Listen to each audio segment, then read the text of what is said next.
Madame la Comtesse de Lorsange was one of those priestesses of Venus whose fortune is the product of a pretty face and much misconduct, and whose titles, pompous though they are not to be found but in the archives of Cythera, forged by the impertinence that seeks, and sustained by the fool's credulity that bestows, them. Brunette, a fine figure, eyes of a singular expression, that modish unbelief which, contributing one further spice to the passions, causes those women in whom it is suspected to be sought after that much more diligently, a trifle wicked, unfurnished with any principle, allowing evil to exist in nothing, lacking however that amount of depravation in the heart to have extinguished its sensibility, haughty, libertine, such was Madame de Lorsange.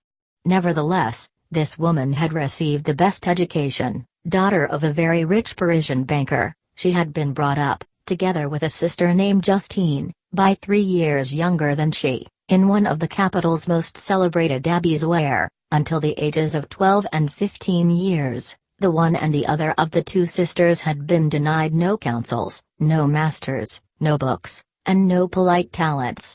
At this period crucial to the virtue of the two maidens, they were in one day made bereft of everything. A frightful bankruptcy precipitated their father into circumstances so cruel that he perished of grief. 1 month later, his wife followed him into the grave. Two distant and heartless relatives deliberated what should be done with the young orphans. 100 crowns apiece was their share of a legacy mostly swallowed up by creditors.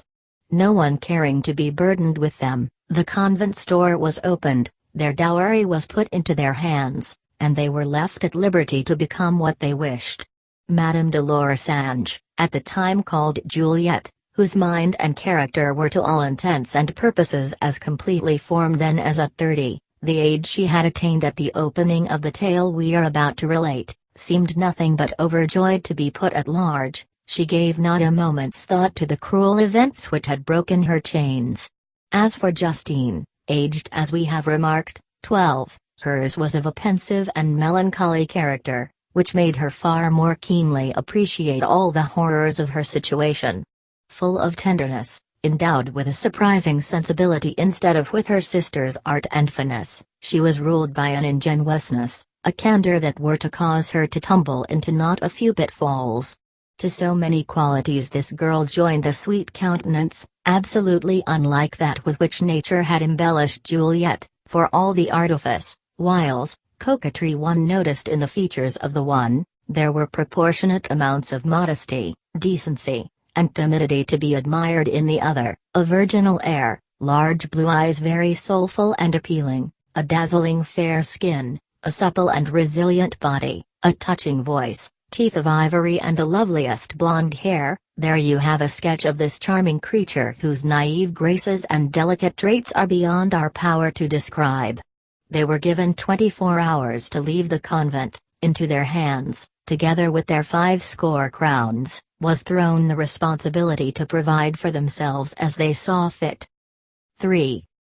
Delighted to be her own mistress, Juliette spent a minute, perhaps 2, wiping away Justine's tears, then, observing it was in vain, she fell to scolding instead of comforting her. She rebuked Justine for her sensitiveness. She told her, with a philosophic acuity far beyond her years, that in this world one must not be afflicted save by what affects one personally, that it was possible to find in oneself physical sensations of a sufficiently voluptuous piquancy to extinguish all the moral affections whose shock could be painful, that it was all the more essential so to proceed, since true wisdom consists infinitely more in doubling the sum of one's pleasures than in increasing the sum of one's pains, that, in a word, there was nothing one ought not do in order to deaden in oneself that perfidious sensibility from which none but others profit while to us it brings naught but troubles. But it is difficult to harden a gentle good heart, it resists the arguments of a tough and bad mind, and its solemn satisfactions console it for the loss of the belisprit's false splendors. Juliette, employing other resources, then said to her sister, that with the age and the figure they both of them had, they could not die of hunger. Irises she cited the example of one of their neighbor's daughters who, having escaped from her father's house, was presently very royally maintained and far happier, doubtless, than if she had remained at home with her family. One must, said Juliet, take good care to avoid believing it is marriage that renders a girl happy, that, a captive under the hymeneal laws, she has, with much ill humor to suffer, a very slight measure of joys to expect, instead of which, were she to surrender herself to libertinage, she might always be able to protect herself against her lover's moods, or be comforted by their number. These speeches horrified Justine. She declared she preferred death to ignominy, whatever were her sister's reiterated urgings. She adamantly refused to take up lodging with her immediately she saw Juliet bent upon conduct that caused her to shudder. After each had announced her very different intentions, the two girls separated without exchanging any promises to see each another again. Would Juliet, who, so she affirmed, intended to become a lady of consequence, would Juliet consent to receive a little girl whose virtuous but base inclinations might be able to bring her into dishonor? And, on her side, would Justine wish to jeopardize her morals in the society of a perverse creature who was bound to become public debauchery's toy and the lewd mob's victim? And so each bid an eternal adieu to the other, and they left the convent on the morrow. During early childhood caressed by her mother's dressmaker, Justine believes this woman will treat her kindly now in this hour of her distress. She goes in search of the woman, she tells the tale of her woes, she asks employment. She is scarcely recognized, and is harshly driven out the door. "Oh heaven," I cries the poor little creature, "must my initial steps in this world be so quickly stamped with ill fortune? That woman once loved me, why does she cast me away today? Alas!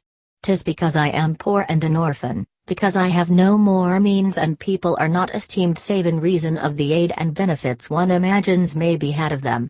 Wringing her hands, Justine goes to find her cure. She describes her circumstances with the vigorous candor proper to her years.